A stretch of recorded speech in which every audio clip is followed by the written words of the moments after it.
নমস্কার বন্ধুরা, চলুন আজকে বানিয়ে নেওয়া যাক দুপুরের স্পেশাল মেনু মটন কষা।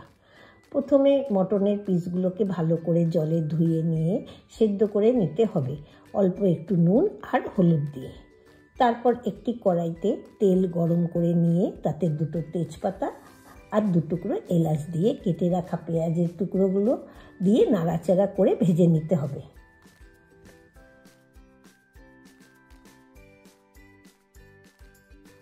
তারপর পেঁয়াজগুলো লাল লাল করে ভাজা হয়ে যাওয়ার পরে তাতে টুকরো করে রাখা আলুগুলো দিয়ে দিতে হবে।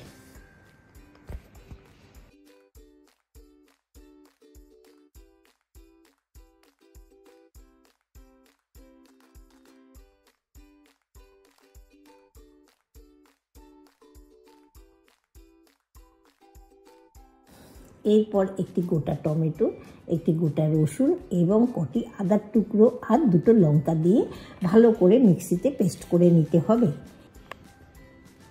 এরপর মিক্সিতে করা পেস্টটি কড়াইতে দিয়ে ভালো করে নেড়ে নিতে হবে।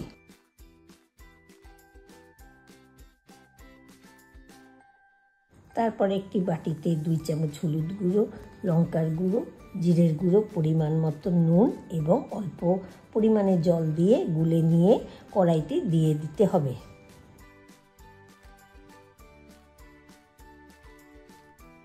মশলাটা ভালো করে কষা যাওয়ার পর সেদ্ধ করে রাখা মটনের টুকরোগুলো দিয়ে কষিয়ে নেওয়ার পর তাতে মটনের সেদ্ধ করা জল দিয়ে ঢেকে দিতে হবে।